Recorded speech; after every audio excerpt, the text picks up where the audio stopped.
ఉమ్.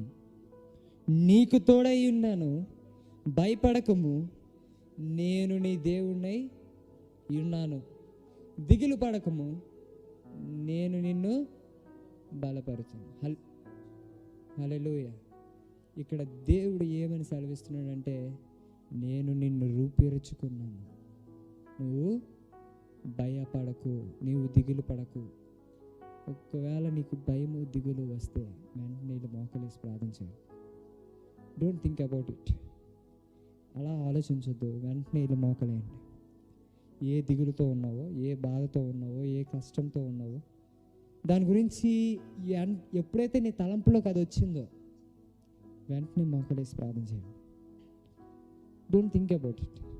దాని గురించి ఆలోచించొద్దు, దాని గురించి ప్రార్థన చేయి.